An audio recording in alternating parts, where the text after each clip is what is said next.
All right, hey, shalom, shalom. Before I get started, as always, I want to give all praise to our power, Yahweh, Bahasham, Yahweh Shai, Bahasham, Racha HaKodash. Double honors to the apostles and the elders of Great Millstone, and salutation and blessings to the hopeful elect that is scattered throughout the four winds of the earth that believe wholeheartedly in the true doctrine that's being pushed throughout the four winds of the earth, who are in hope of mercy and salvation during the time of Jacob's trouble, which is fastly approaching, as well as when Yahweh Shai returns to the planet Earth. To you, I say Shalom. Um, as you can see, I have this video here that I took from TikTok. Brother Micah Allah has shared it, and this is actually, I think he did about maybe 8 parts. I believe I only put together 5 of the parts that he did, because what we're gonna do here is we're gonna react, spiritually to what he's saying. All right, as you can see up there in the yellow, it says Green Beret's Guide to Survive American Civil War Societal Collapse. All right, now he's, a warmonger, so to speak.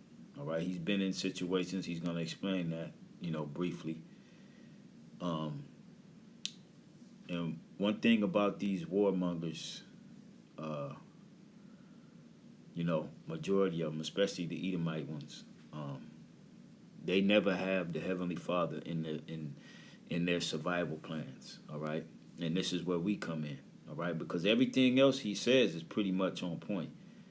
All right, as far as prophecy wise, okay, the things that are coming on the earth, the scenarios.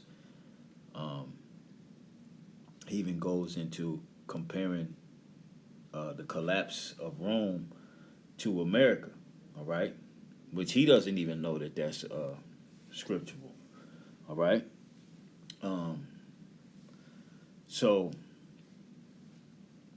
without any further ado, we just I'm gonna hit play, and I'm gonna stop and interject, bring out some scriptures, and Lord will, there will be edification, exhortation, all right, from this video out there to the hopeful elect, all right, for us to continue to make ourselves ready spiritually, all right, and prepare ourselves for the things that are coming on the earth, all right, because they are coming, all right.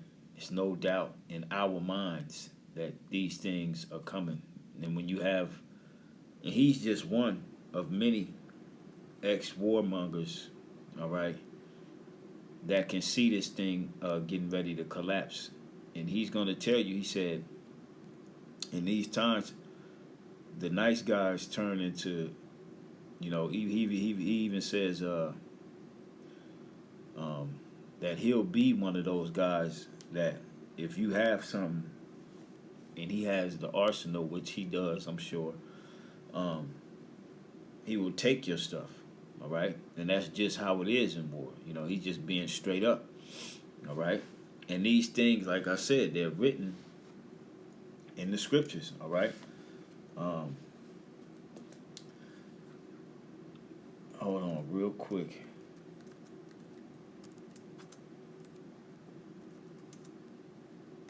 Let me check something out real quick, and then we'll jump right into it.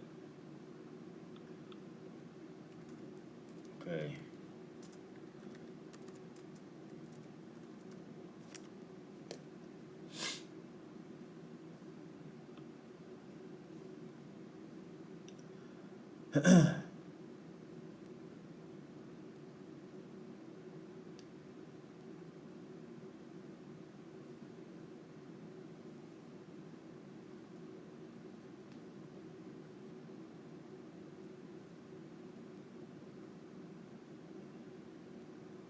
Salaki, I'm looking for the scripture that just came to my mind as I was thinking about something he said. I'm just looking it up real quick. Bear with me a second.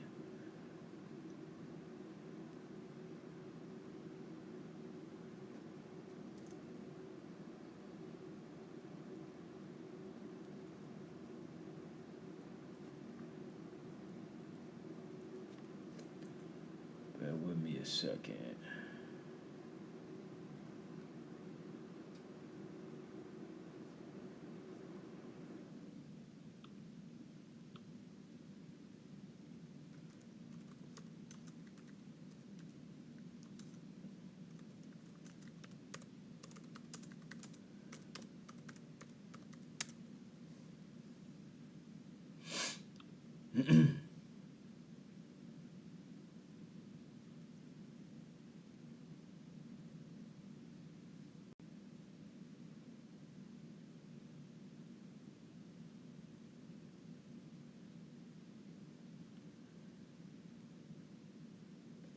Okay, yep, found it. Salakia. Here we go. All right, so we're gonna jump right into it, and like I said, Lord will, Lord will. There's edification and exhortation out there to the hopeful elect. All right, from this video. So let's get started. Welcome back to the channel, everybody. So today we've got a doozy of a video for you. All right, this is going to be what I'm going to call the Green Beret guide to surviving what's to come in America. All right, the reason why I'm making this video should be no surprise to anyone, as we look around at what's happening in America and in society. And I mean, just recently there was an assassination attempt on the former president's life. All signs and symptoms, to me, point towards what we're going to talk about today being a very real possibility in the next 6 months. Okay. For those of you who don't know who I am, my name's Nate, and I'm a retired Green Beret. Did over 10 years in Army Special Forces. Why is that relevant to the topic today? Well, for those of you who don't know, the ultimate job and skill set of a Green Beret is unconventional warfare. And when we're talking about... And that's exactly what's coming to America. Unconventional warfare, which would be urban area warfare and civil war, civil unrest, all right? Which brings us to the first scripture, all right?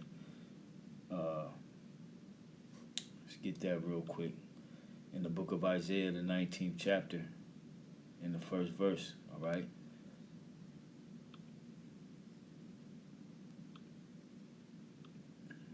I'm going to try to let it play and let him say certain things, and then I'll stop, because the video is 25 minutes and 11 seconds. And I want to let the whole video roll, because he said some good things in here, all right? This is the book of Isaiah, chapter 19, and I'm going to go to verse 2, all right? It says, "And I will set the Egyptians against the Egyptians," all right? And that's the unconventional war that he's talking about, all right? That's going to happen here in the States, all right? "And they shall fight everyone against his brother and everyone against his neighbor, city against city and kingdom against kingdom," all right? Let's listen some more. Environments such as societal collapse, civil war, things like that, those are extremely unconventional warfare types of environments, okay? So the purpose of this video today is for me to transport over a decade's worth of knowledge, training about this type of thing from my brain into yours. This is going to be what I believe will be the most comprehensive guide to surviving a societal collapse that you're going to find anywhere. All right, this video is going to be set up in 4 parts. Okay. Again, I just got to say this: he's speaking on a carnal means. All right. You know, it's a carnal means. If he doesn't speak on any of this from a spiritual standpoint, all right, because he doesn't mention the Heavenly Father, he doesn't mention prayer or any of that thing, any of those things. But what he does mention is scriptural, is biblical. Okay, Salakia. Part 1 is going to be the historical implications of how societies actually collapse. Part 2 is going to be how I foresee this happening in America in the potential next 6 months. Part 3 will be surviving the first 72 hours, which is the most critical of the entire video. And part 4 will be surviving long term. Okay, so this is not a prepper YouTube video. where I teach you about having 6 months of food and water, right, and a generator. Yes, part 4 will be a massive compendium of all of those things, all in one spot, okay? But parts 1 through C are actually the most important.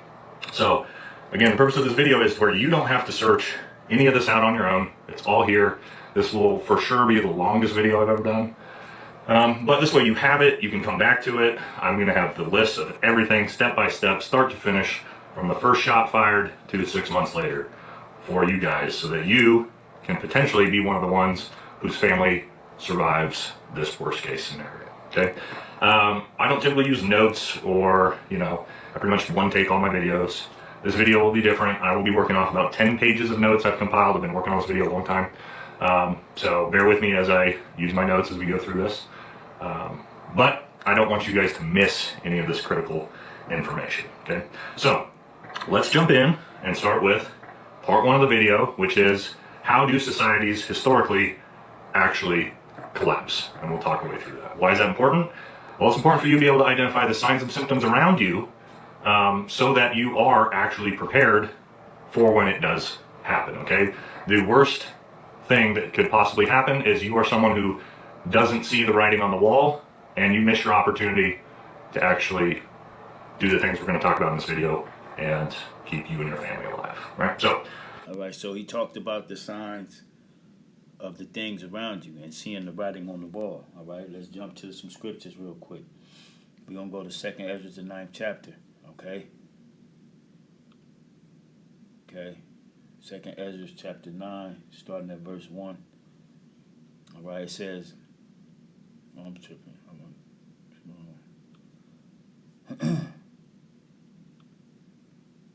Second Ezra, the 9th chapter, in the first verse, it says, Shalakia.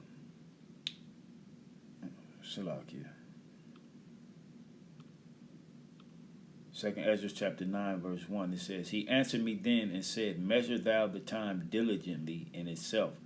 And this is why you see the brethren and the brothers, the apostles, the elders, the bishops, throughout all the men of great millstone, all right? Because we're the forefront to pushing this truth, especially when it comes to the prophecies, all right? We in first place, all right? And we measuring the time diligently in itself, knowing what's going on around you, all right? Knowing what spirit is out there, all right? It says, He answered me then and said, Measure thou the time diligently in itself. And when thou seest part of the signs pass, which I have told thee before, then thou shalt understand that it is the very same time wherein the highest will begin to visit the world which he made. And you can't tell me the Most High ain't visiting this place. All right? And more, as we get into this video more, you're going to see more and more that Yahweh Ba'Shem Yahweh Shai is visiting. Let's go from there to the book of Matthew, the 24th chapter. All right? Matthew 24, verse 3. All right? Actually, Matthew 24, verse 2. All right? It says, And Yahweh Shai said unto them, See ye not all the... I'm sorry, I don't need to read that. We'll go straight to the point. Verse 3, it says, And as he sat upon the Mount of Olives, the disciples came unto him privately, saying, Tell us, when shall these things be? And what shall be the sign, all right, of thy coming and of the end of the world? See what he thinks.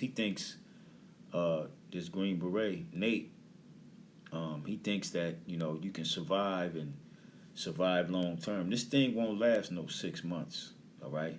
Once all hell breaks loose, things are going to move quick, all right? Things are going to move quick, and the Lord will be here in no time, man. Ain't going to be no 6 months, It ain't going to be like the book of Eli, all right? To where you just surviving for years on. No, all right? When the missiles are shot off, that's it, okay? When Jacob's trouble jumps off, the Lord, that's it. The Lord's going to be begin to deliver his elect from these things, all right? And then he said the writing on the wall. Let's go to the book of Daniel 5. All right, because how did ancient Babylon fall? There was a apparition that the Lord made happen, and literally that night, that society fell. All right.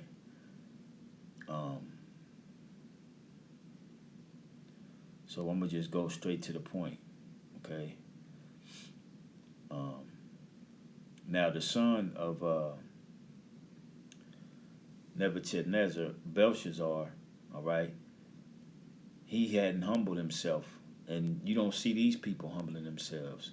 All right, now you see Trump, he's on this Christian trip. He's gonna make a federal task force for all those who are Christian bias, whatever the hell that means. All right, and if he's elected, so he's all of a sudden this Christian. All right, God is with. All right, I've mentioned the Wolf King. All right, but they not given the power of the heavens because they don't know the power of the heavens. His praise. All right, so just as, and the reason I'm saying that is because just as Babylon fell, all right, when Belshazzar took over,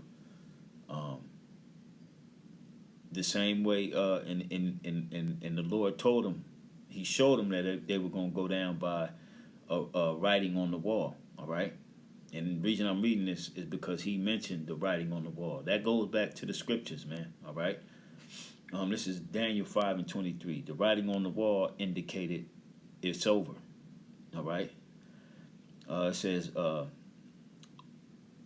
says, but has, matter of fact, I'm going to start at 22. And thou, his son, O Belshazzar, has not humbled thine heart, though thou knewest all this, because he was telling him about how he humbled his father and made him eat with the beasts of the field and grow hair and long ass nails and sleep.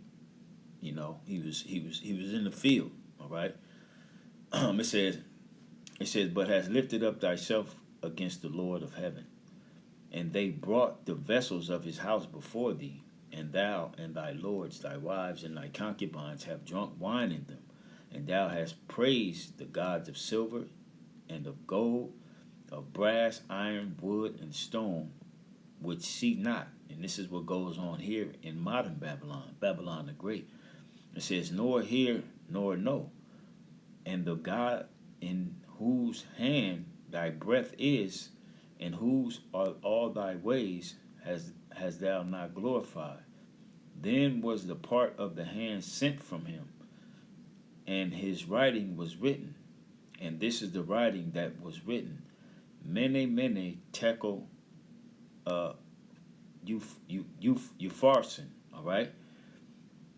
It says, this is the interpretation of the thing.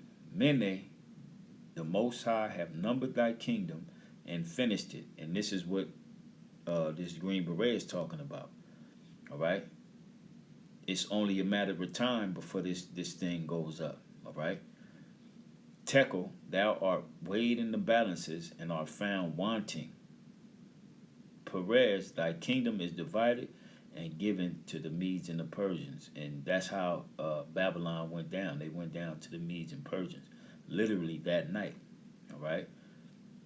And we're on the verge of this place going down to Yahweh Shai, literally. All right? We hope it'll be beautiful he went down tonight. All right? But we know that's not true. We still got to wait for the prophecy of the micro C-hip, Jacob's trouble, World War III, and ultimately the missiles and Yahweh Shai returning in the chariots. All right?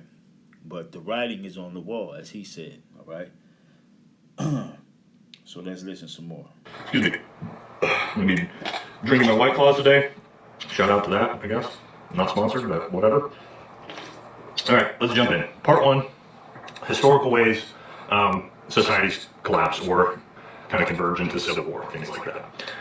All right, there is three main reasons historically why societies collapse, and typically it's a combination of all three of these working simultaneously that makes the bottom fall out of the society. Okay, so number one, and one of the most commons, is going to be depletion of vital resources. Right? You may think in America, well, we have tons of resources, right? This would never happen. We're one of the most resource-rich countries in the world. Sure, but when all of those resources are continuously being pulled into the hands of a very small subset of people, that can become a problem. All right, so what we're going to do in this section is I'm going to use Rome, of course, as the classic example of the most successful empire in the world collapsing, and we're going to juxtapose what's happening in America over Roman Empire examples, so we can see how maybe we're a lot closer to this than we actually are.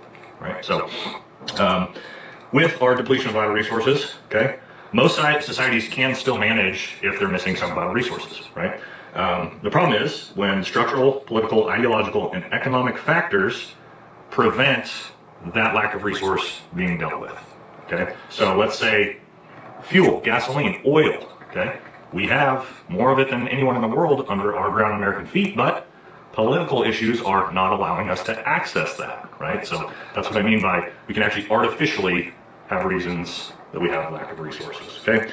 How did this look in Rome? Well, Rome, initially, and as its empire continued to grow, had no issues with vital resources, mainly through imperial conquest, right? So Rome would conquer a city and extract all the resources out of that city to send back to Rome. The big ones were sacking the King's Bank of Macedonia, had more gold than almost anyone in the world, and the annexation of Pergamon, right? And again, the third, basically conquest of everywhere they went, extracting resources. So for a long time in the Roman Empire. And this is exactly what America does, all right? This is why America is Rome, all right? Right along with the rest of the beast system, all right? This is exactly what they do. How the Roman Empire was able to sort of stave off any of these issues is they didn't tax their citizens. Why? Because they extracted all the resources out through imperialism. Well, once they sort of hit a massive break point where they no longer could extract resources from imperialism and all those resources dried up, what they have to do? Start heavily taxing their own citizens, which led to civil unrest and some of the other things we'll work out in part 2 and 3, right? So how does that look in America? Well, look at what's happened since COVID, right? All of the billionaires have 5 to 10x their wealth, okay? We're watching all of the vital resources be extracted and pooled into the elite class's hands as the middle and lower class get poorer and poorer and poorer. It's kind of the same as taxes increase and increase. Inflation increases, which is just a tax on the poor, ultimately, right? And we're all feeling the beginning effects of what the Roman citizens began to feel. Once those sort of, and as America has gone away from imperialism, right, we stopped extracting oil out of, the Middle East and things like that, okay? There's some eerie similarities to how that's happening, right? So let's jump in part 2, talk about that. Part 2 of part 1, not part 2 of the video, okay? So number 2 is insufficient response to circumstances, okay? So what this could be. So as you hear him, he's comparing Rome to how America is now, all right? And bring me to the next scripture here in 2nd Ezra, the 11th chapter. Now, this whole chapter, up until you get to the 38th verse, this is speaking of the Roman Empire, all right? The 12 feathers represent the 12 feathers on the eagle, all right, represent, or the wings, should I say, represent the Caesars, all right, of ancient Rome, okay?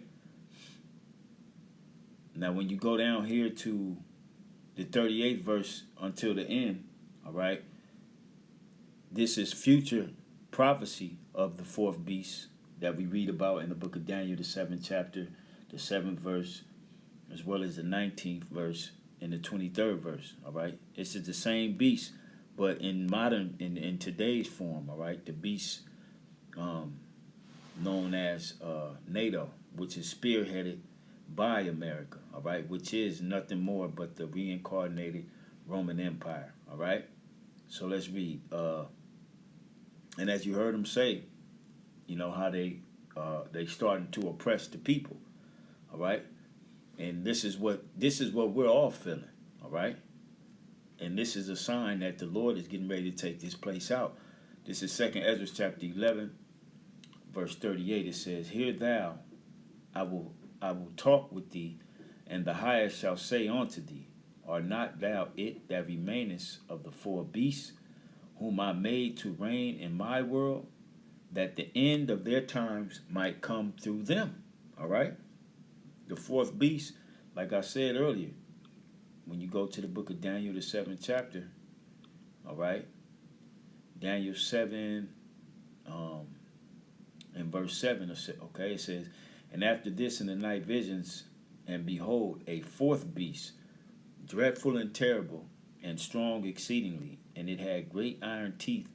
It devoured and brake in pieces, and stamped the residue with the feet of it, and it was diverse from all the beasts that were before it, and it had 10 horns. And he was speaking about uh, the Roman Empire and what they would do. All right, they had great iron teeth, um, and stamped the residue of the people. All right, as he said, they would through imperialism, they would conquer nations and extract their resources. All right, um, jumping to the 19th verse. All right. It says, Then I would know the truth of the fourth beast, which was diverse from all others, because they had a senate. All right, they had a senate that voted in their Caesars. All right, it wasn't no longer the the patriarchy where your son took over the throne.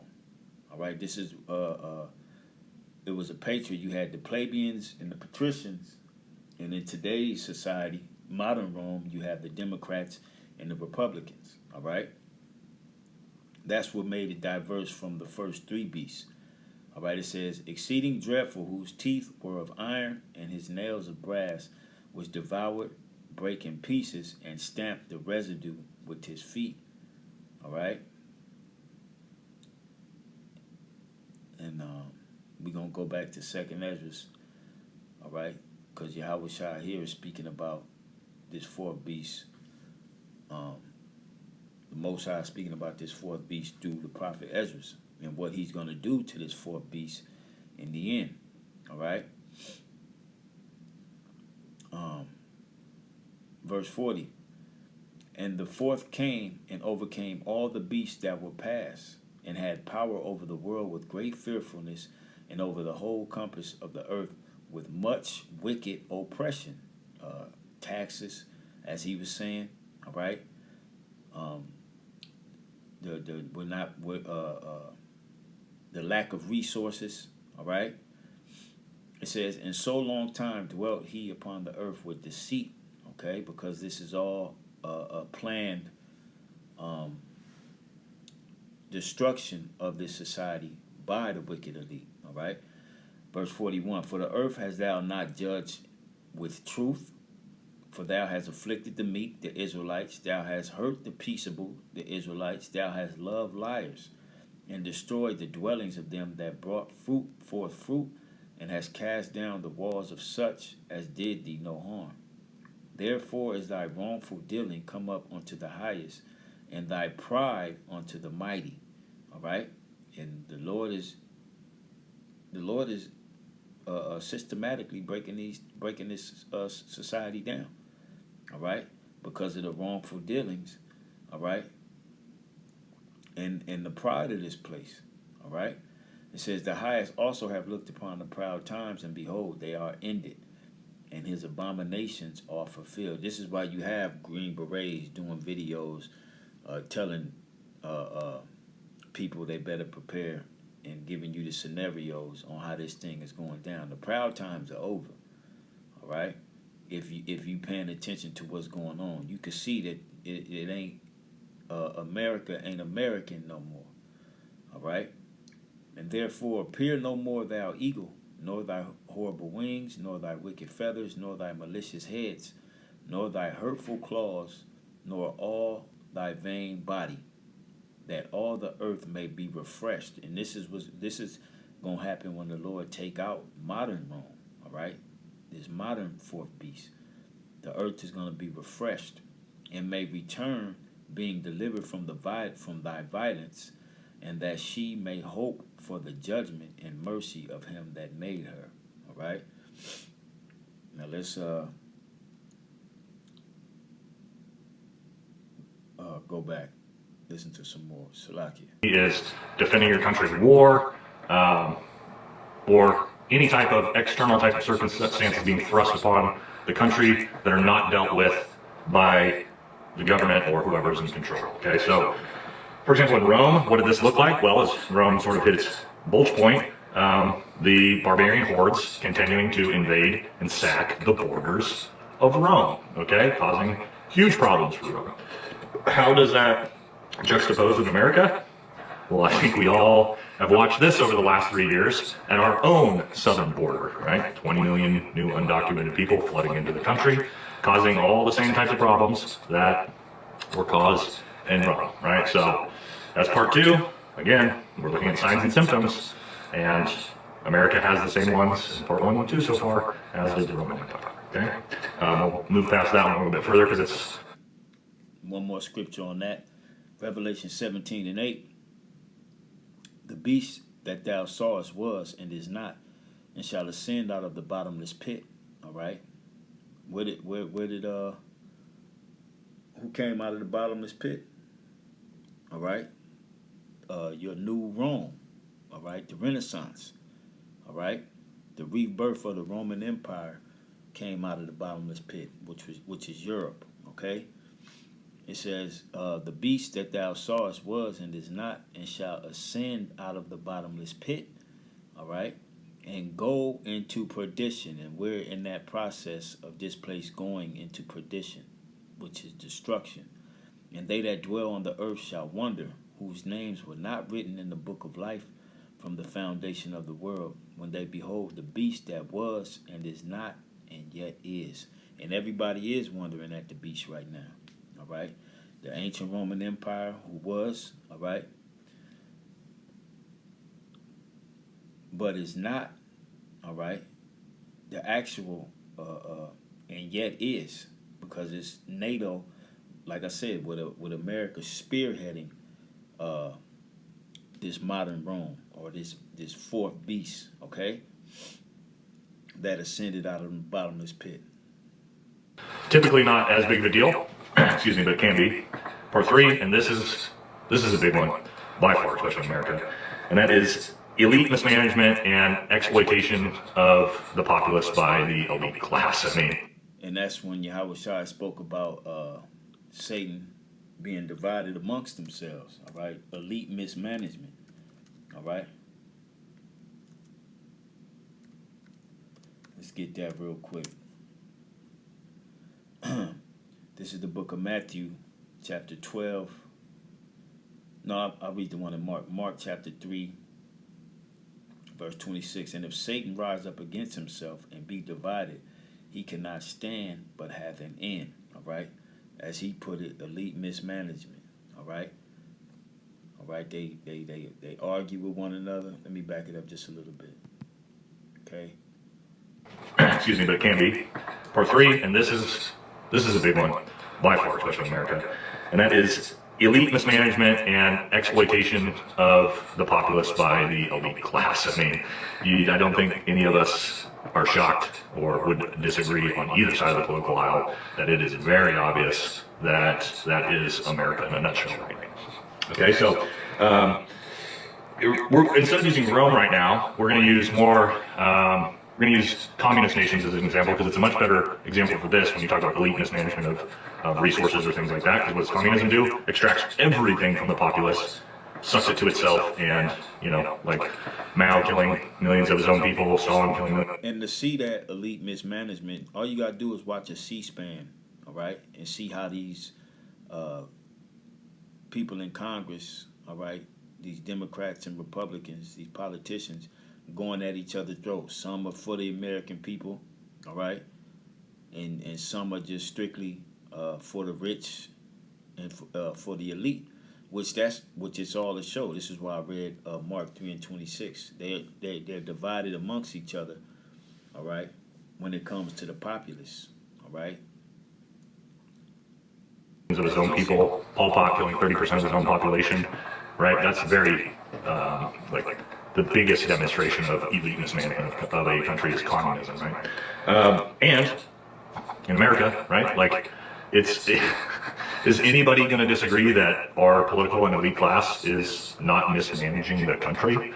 I think that's one that everybody agrees on, right? Bernie Sanders agrees on it, and so does Donald Trump in different ways, right? So that's, again, the three common ways that basically tinderbox an event that causes a society to potentially collapse or boil over into civil war. And as you guys can see, when we look at America and those three things, it's pretty obvious all three of them are flared at the highest levels they've ever been. So when I say why I think we're closer than people understand, right, I think we are potentially one event away, such as if Donald Trump would have been killed, from part 2 of this video actually igniting. Okay, so Romans 13:11, all right, and that knowing the time that now it is high time to awake out of sleep, for our salvation is nearer than when we believe, all right? Just, quoting that from what he just said. Let's jump into part 2 of the video. How do I foresee this panning out or playing out in America? Okay, there's going to be a few different ways, but as I look at things, any societal collapse or overthrow of a government or civil war, our own revolutionary war, things like that, you need a tinderbox igniting event, excuse me. And what does that look like? Well, in the Revolutionary War, right, the populace became more and more pissed off with the government until eventually they're out protesting, and we all know from our history books about the shot heard around the world, right, where British soldiers are there, a bunch of protesters are there, nobody knows who fired the first shot, somebody did, the whole world changes after that. Okay, so the way I see this most likely happening is following the election, and I believe either candidate winning is potentially going to cause this. And I can concur with him on that, all right? The emotions of the people are very high when it comes to who's getting ready to get in the office, all right? And he's going to give a good scenario of what he thinks could happen if Kamala or Trump gets in there, all right? And this is where we get to the meat of the prophecies when it comes to Jacob's trouble, when it comes to these end times that are getting ready to pour out here in Babylon the Great, man. All right? I'll explain why. Okay, so let's look at each example. Let's say Democrats win. Kamala Harris becomes the next president of the United States after the disaster we've just watched for the last 3 years. Whether it's a real win for her or not, and let's just say there was no voter fraud or anything like that, no one on the right is going to believe that Kamala Harris won the election fair. Okay? They didn't believe Joe Biden won it fair 4 years ago, and people were actually following COVID a lot less. Trump was far less popular, and it was far less surprising to have a Democrat win in 2020 than it would be in 2024. Okay, so the right is not going to believe it, and January 6th, well, I think it's been way overplayed in the media on what it is. I think January 6th is going to look like a toddler play date compared to what it will look like if a Democrat wins this side from the right. Okay, and let me be clear: one side protesting and being pissed is actually not going to cause something like this to ignite. And I'll explain that here in a minute. So how's the other side look? Okay, Republicans win. This, I think, is far more likely to ignite this type of thing. Why? Well, we already know the left's propensity to want to go out and riot and burn down the country, okay? Like it or not, if you're a Democrat, we all watched it during the BLM riots, the Antifa riots. This is what they do, okay? That by itself doesn't necessarily cause a complete and utter collapse or a civil war, okay? Neither of these sides do. But what does is when counter-protesters arrive. So what we haven't seen in the BLM riots, the Antifa stuff, January 6th, is we haven't seen a massive counter riot from the other side. This is going to be the thing you guys need to watch out for the most, okay, because it's going to be critical for you as we move into part 3 in understanding the signs of the real collapse, the big event about to happen, okay? So, I want you to think about sort of the shot heard around the world when we talk about this. So, in either of these cases, let's say Trump wins, you know there's going to be massive riots and protests. As the left comes out to burn down your city, like they did in 2020, the right is flared up now, and they're pissed. There was an assassination attempt on Trump. The right's ready to riot as well. So when the left comes out to burn down the city, the right is going to come out as well. Okay, and this is the elites. What he's describing is the elite using the technique that they've been using, is pressure from above and pressure from below, the Hegelian dialect. All right, they're controlling both sides, and they've already got the people emotionally involved. So when something does happen, all right, it will all pan out the way that they want it, all right, so that they can come with the solution, all right. Problem, reaction, solution, all right. I'm gonna read this here on the Hegelian's dialect, all right.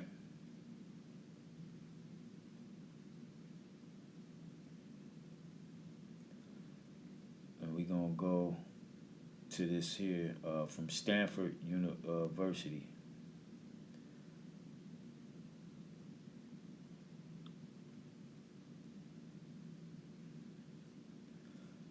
That's too much to read. Let me go back because I don't want to. I just want to get straight to the point on what it is. All right.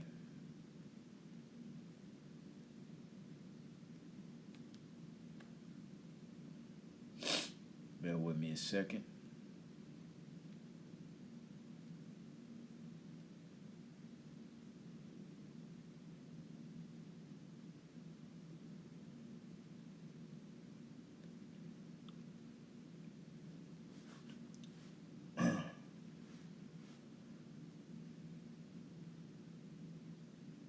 Right, which this comes from a German philosopher of the 19th century, George Wilhelm Friedrich Hegel. The term is here so construed as to exclude Hegel himself and include, therefore, only the ensuing Hegelian movements. As such, its thought is focused upon history and logic. Oh, this don't say much. Okay, here we go. Salakia.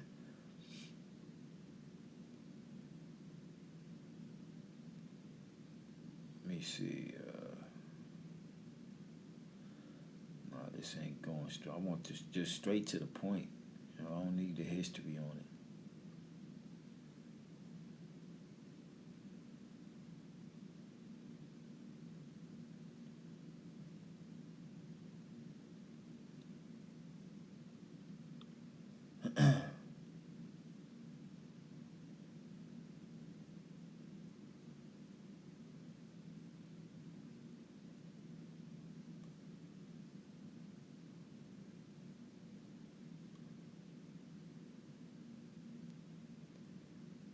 Y'all, they just giving me all the history.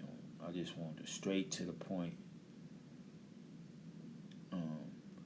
Basically, in a nutshell, it's pressure from above and pressure from below. All right. Problem, reaction, solution type method that these German philosophers came with. All right, and this is how they've been running the world. All right, since they've been in the power seat. All right. Case in point, 9/11. All right.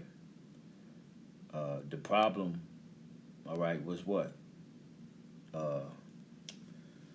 The Arabs ran planes into the buildings, the Twin Towers. All right. What was the reaction? We going to war with Iraq. All right. What was the solution? To go over there and get or say they getting Saddam Hussein and Bin Laden, who was so called responsible, but really they wanted to take over the poppy fields and the oil, all right, and stop Saddam from creating his currency, his gold currency, all right, and trading with his gold currency. That was the real reason behind it, which was a problem, reaction, solution. All right. So, Lord will, you get the point. I mean, we've heard, it broken down many, many times. So, Salaki, let me let this play. I don't, it's already been going a little long. And the right comes out and is heavily armed, and those protesters clash.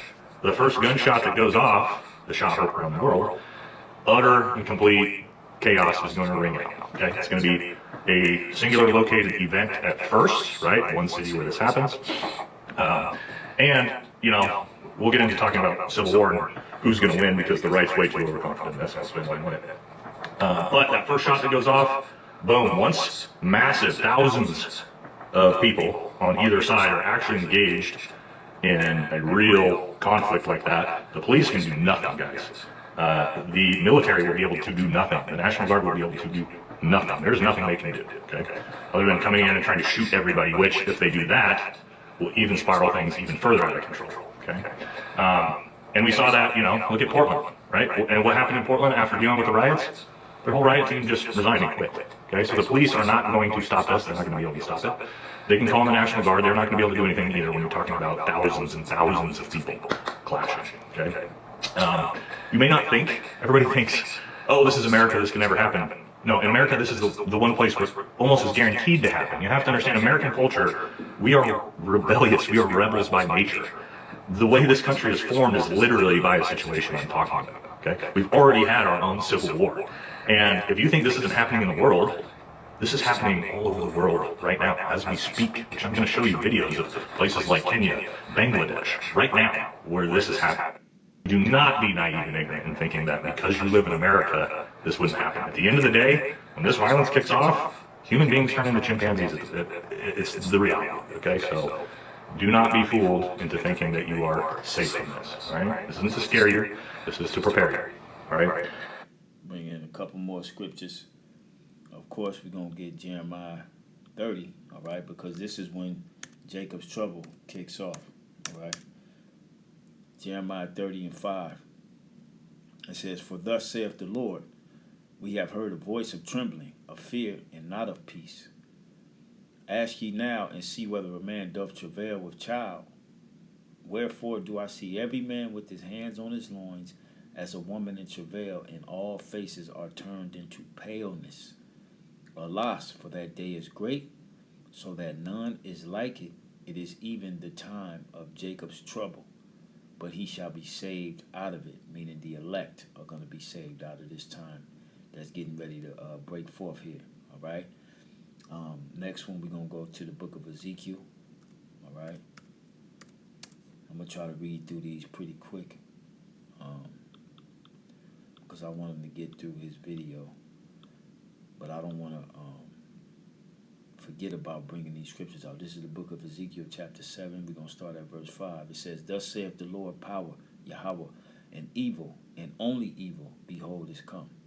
And end is come. The end is come. It watcheth for thee. Behold, it is come. The morning is come unto thee, O thou that dwellest in the land. The time is come. The day of trouble is near, and not the sounding again of the mountains. Now will I shortly pour out my fury upon thee, and accomplish mine anger upon thee, and will judge thee according to thy ways, and will recompense thee for all thine abominations. And mine eyes shall not spare, neither will I have pity. I will recompense thee according to thy ways, and thine abominations that are in the midst of thee. Ye shall know that I am Yahweh that smiteth. Behold, the day, behold, it is come. The morning is gone forth. The rod hath blossomed. Pride hath budded." All right? "Violence is risen up into a rod of wickedness. None of them shall remain, nor of their multitude, nor any of theirs. Neither shall there be wailing for them. The time is come, the day draweth near. Let not the buyer rejoice, nor the seller mourn. For wrath is upon the multitude thereof." Right, so once that event exploded in a singular location, right, you're going to see what? Riots and protests break out, especially in urban areas all over the country, right? And you might see this tinderbox event, boom, starts to flare up, and the whole country is enveloped. All right, that's one scenario. Okay, the other scenario that I foresee is terrorist attacks, and by that I mean set up terrorist attacks, right? So I think a very likely scenario of something happening is something like a black church in the South is going to be hit with a truck bomb. Hundreds or thousands of people are going to be killed. They'll blame it on a far-right extremist Trump supporter. The left will come out in massive protests. The right's going to be pissed off, come out, counter-protest, protest hits, boom, that can set the ignite off, right? That's how it's going to look, I think. And it's the most likely way it's going to look. These things happen with sort of an atomic bomb. A singular atom splits and it explodes from there. All right, so let's be very clear. The last thing any of you want is civil war. I hear people talking about this all the time.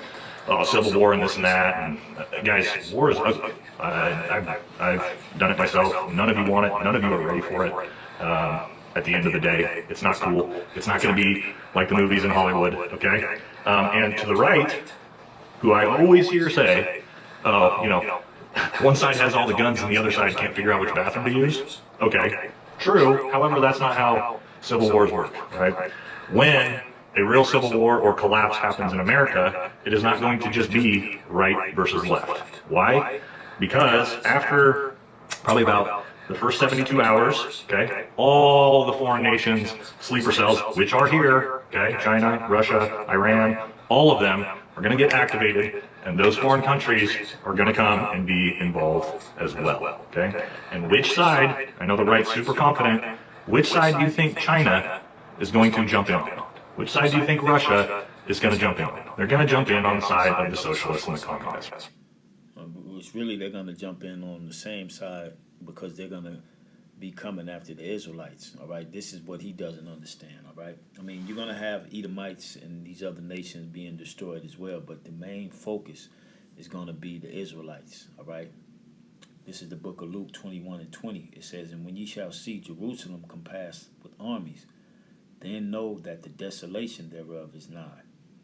Then let them which are in Judea flee to the mountains, and let them which are in the midst of it depart out, and let not them that are in the countries enter thereinto. For these be the days of vengeance, that all things which are written may be fulfilled." All right? But woe unto them that are with child, and to them that give suck in those days. For there shall be great distress in the land, and wrath upon this people. And they shall fall by the edge of the sword, and shall be led away captive into all nations, and Jerusalem shall be trodden down of the Gentiles until the times of the Gentiles be fulfilled. All right? And we've been trodden down. Now we in the days of the Lord's vengeance, getting ready to come down, man. All right? It's getting ready to come down, and he's given in my opinion, a good scenario on how these things going to play out. Right? Why? Because they know they'll be able to collapse the country, and the best thing that could happen in the world for these countries is for America to completely collapse. Okay? So do not think, as a right-wing conservative, you are going to have the advantage in an actual civil war. It is not going to just be like the first civil war. Okay? Understand that. It's going to be ugly. It's going to be complicated. It's going to be chaos. If it gets to that point, it's bad news, guys. You do not want. None of us want to live through it, right? But if it does get to that point, part 3 and 4, how we actually survive. Let's move into that. All right. So the reason why I wanted to explain part 2 and how these things most likely are going to look, which ignite the problem and how it will actually explode to the rest of the country, is you being able to understand, see that, and visualize it is going to give you a leg up on everyone else. Okay, it's going to be a short amount of time. And that's what we have. All right, we have the leg up on any prepper, any Green Beret, any special force individuals out there. All right, because we know and understand what this is that's coming. All right, we have the best leg up on everybody. All right. Okay, let's get this real quick in the book of Amos, 3rd chapter. Okay, Amos chapter 3, um, starting at verse 6, it says, "Shall a trumpet be blown in the city, and the people not be afraid? Shall there be evil in the city, and the Lord Yahweh, by Hashem Yahweh Shai, have not done it? Surely the Lord Yahweh, all right, by Hashem Yahweh Shai, will do nothing, but he revealeth his secret unto his servants, the prophets." And this is why we have the leg up, all right? We know what's happening out here, all right? We know who's truly bringing this and who's going to bring it to an end, all right? Let's go to the book of Zephaniah, the first chapter. Zephaniah chapter 1 and 14, it says, "The great day of the Lord is near, it is near, and hasteth greatly. Even the voice of the day of the Lord. The mighty man shall cry there bitterly. The day is a day of wrath, a day of trouble and distress, a day of wasteness and desolation, a day of darkness and gloominess, a day of clouds and thick darkness, a day of the trumpet and alarm against the fenced cities and against the high towers. And I will bring distress upon men." This is why he was saying we don't want this. We don't want it. We don't want this to happen. None of us are ready for it. All right, because this is the Lord is bringing it. All right.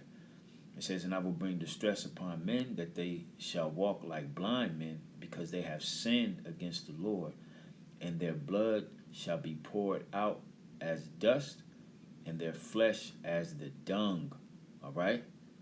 It's going to get real nasty out here, man. All right? Real deadly, as he's describing. Once this thing explodes. Okay, so part 3 is going to be surviving the first 72 hours. This is by far the most critical 72 hours of your life. Okay, and the first 12 hours is for sure the most important. Why? Because in the first 12 hours, 99% of people aren't going to do anything. They're going to watch this, or they'll be in the riots, okay? They're going to be watching it on TV. Wow, this is crazy. I can't believe this is happening in America, right? That type of thing. That's your window. This is going to be your window really to survive, and this is really aimed at those of you in urban areas, okay? Those of us, like me, who live in rural areas have a massive leg up on survival. That's the reality of it, okay? All of this initially is going to be urban warfare and urban environments, okay? So this is really directed to those of you who are living in urban environments. And this is why I read Luke 21, all right? "When ye shall see Jerusalem compassed with armies, flee ye into the mountains." All right? The urban areas he's talking about is the major cities throughout Babylon, America. And who predominantly inhabit the major cities of Babylon the Great throughout America? Jake, all right? It is critical for you to do these things that I'm going to teach you here, when you see real signs and symptoms. And by that I mean when you see counter-protesters and it turns into Americans versus Americans and police can't control anything, this is your moment to enact your plan here, okay?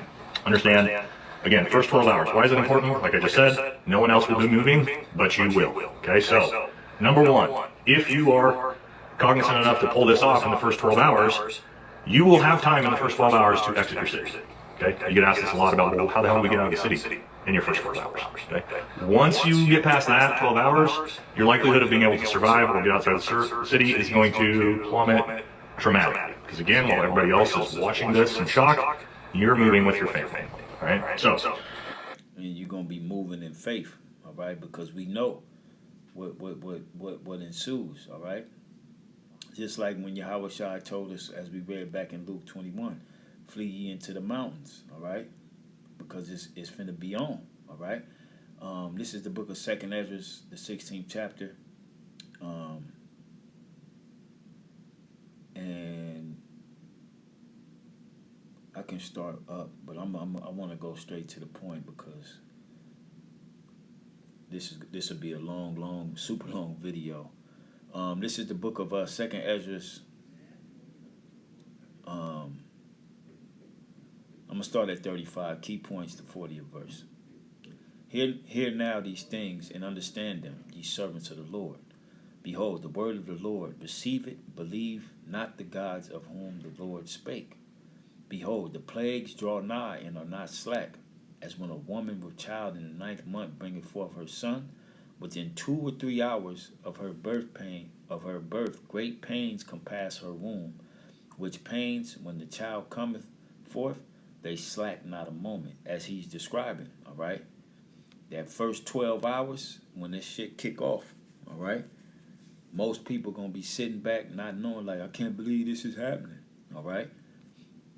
Verse 39, even so shall not the plagues be slack to come upon the earth, and the world shall mourn, and sorrows shall come upon it on every side.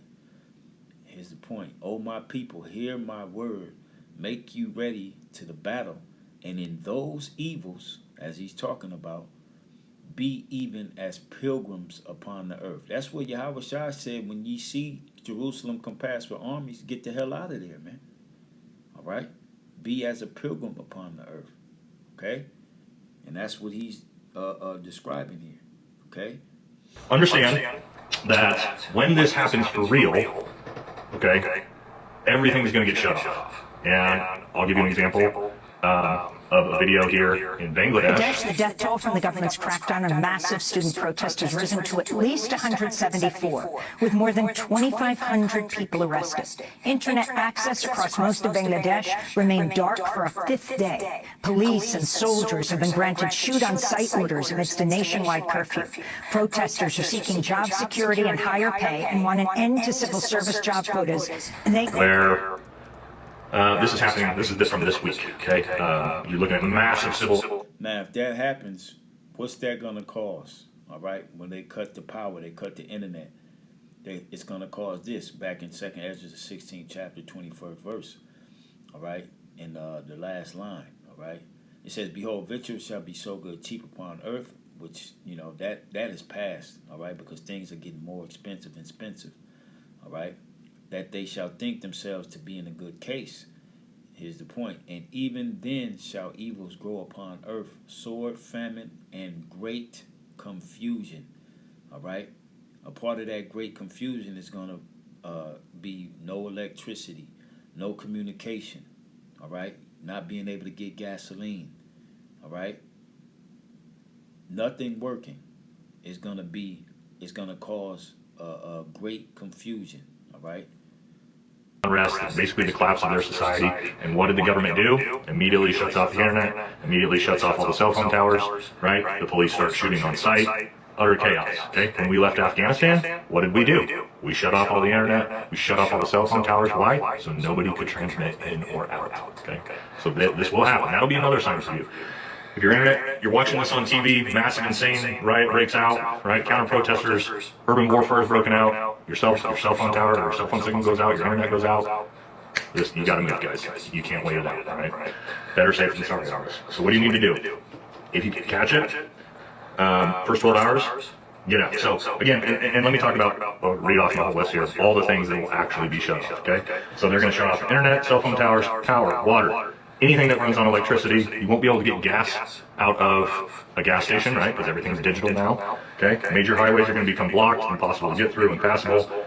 Police and military won't be able to stop it. And let's keep in mind, why won't we be able to stop it? Because when this gets bad enough, officers are going to be home with their families trying to protect them. So are military soldiers. Okay. And again, your best chance here is, even if you live in New York City downtown, or you live in downtown Chicago, in that first 12 hours, anywhere in America, guys, you are less than 12-hour drive away from a extremely rural area, or a forest, or anything like that. Okay? That's why it's so imperative that you move in the first 12 hours. Okay? Now, if you have family in a rural area, and you can get out to them, great. The very important thing is for you to get to a community, rather than be by yourself. But one of the best things that you can possibly do is get out to a forested area. And I'm not talking about a campground. I'm talking about miles out into the forest where nobody is and nobody would expect to get to. And you wait this out. Okay? So that's real survival, right? You basically are waiting out the collapse for the first 72 hours. We're waiting on the Lord to return, all right? We don't know the type of situation we're going to be in, but we're going to have the Lord with us, all right, in all situations, okay? And he's going to be our guide through this thing. This is the book of 2nd Ezra, chapter 6, verse 22. Matter of fact, I'm gonna let him talk a little more because he mentioned something. He mentions how people will be invading one another and things, and this is why I want to read this. Salakia. As long as you possibly can sustain yourself. Okay? The reality is, let's look at 24 to 72 hours. If you are living in New York City, downtown Chicago, wherever, you wait and you hit the break point past 24 hours, the likelihood you're going to survive long term, because the chaos lasts long term, is almost zero. Why? No resources are going to be coming out of that city until the situation ends, which could be years. Okay? This will turn into massive urban warfare. Okay? Why? Again, he's talking about years. No, it ain't gonna last years. All right, this thing, once these things happen that he's talking about, because they will happen. You know, we don't know if they're gonna happen quite how he's saying it, but he's painting a picture. Okay, just like the scriptures paint a picture. Everyone in the city didn't prepare. They don't have food, they don't have water, and all they can do is try to go out and procure it from someone else. Okay? It is basically, you watch the movies The Purge, think about that, amplified times 10. Okay? It's basically going to be warlord, gang-ridden. You will not be able to travel throughout the city. It'll be, good luck. I mean, again, your chance of survival is almost zero. So, if you get to that point, understand you probably waited too long. That's why it's so imperative for us to move quickly, all right? Because you're going to be trying to move through, all the streets are going to be blocked, all the highway exits are going to be blocked, and people are going to be waiting there to loot and rob and kill people who are trying to exit. People will be coming through your homes, your apartments in massive groups to loot and rob and kill. Everybody you thought was a nice human being, when it's collapses society and they're going to starve to death and their families are going to die, nobody's a good human being anymore, guys. Not even me, right? And if you are not, again, if you're not somebody who's prepared, you're going to be a victim. That's the reality of it to somebody. And there will be a lot of victims. So let's get it. 2nd Ezra chapter 6, verse 22. And suddenly shall the sown places appear unsown. The full storehouses shall suddenly be found empty. And this is what's going to cause people to start looting and rioting and killing one another simply for bread. All right? It says, and the trumpet shall give a sound, which when every man heareth, they shall be suddenly afraid. Here's the point. At that time shall friends fight one against another like enemies, and the earth shall stand in fear with those that dwell therein. The springs of the fountains shall stand still, water gone, and in 3 hours they shall not run. All right? Now let's go to the 15th chapter. All right, 2nd Ezra chapter 15. Okay? 2nd Ezra chapter 15 and 14. It says, woe to the world and them that dwell therein, for the sword and destruction, and their destruction draweth nigh, and one people shall stand up to fight against another, and swords in their hands. Okay? As he just explained it.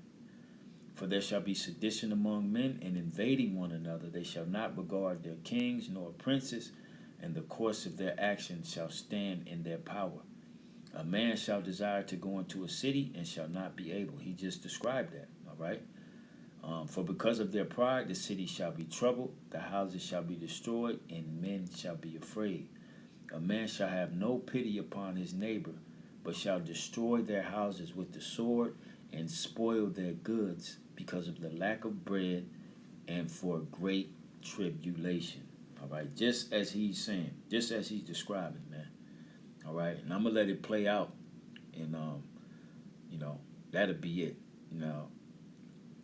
His video was a lot longer than this, but what he's talking about after this, he's talking about 6 months, a year, and just waiting it out and until everything. Man, this thing ain't gonna stop. All right, it ain't gonna stop till Yahushua gets here, and when Yahushua gets here, that's when the missiles is gonna rain and the deliverance will come.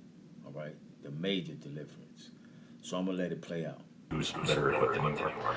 So, what then, before we get into our part 4, which is going to be our massive, again, compendium of everything you need to have, we need to talk about the most important things you can do to prepare yourself. Okay? Number 1 is tactical and firearm-based comprehension and training. Okay? Why? And this is why 2nd Ezra 15 is written. One people shall stand up to fight against another with swords in their hands.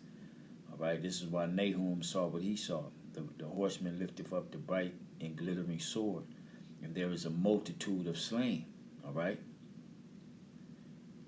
This is the average Edomite is lock, stock, and barrel strapped to the T. All right, and you know he's strapped. All right. Our defense is Yahweh Ba'ashem Yahweh Shai, man. This is who's going to get us out of these situations, and this is a part of the hour of temptation which shall come upon us all. All right. Okay. This is a part of it. All right. Because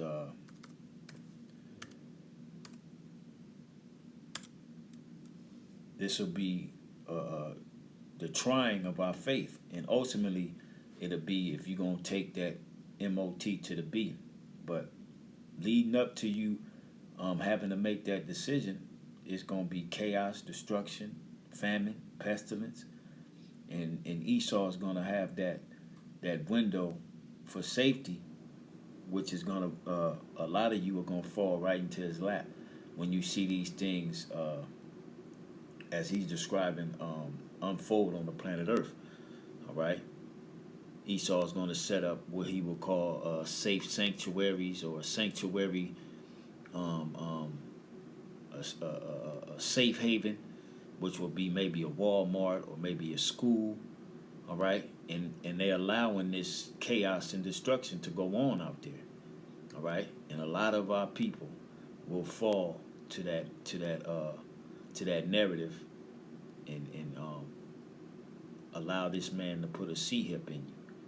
All right, this is Revelation chapter 3 verse 10.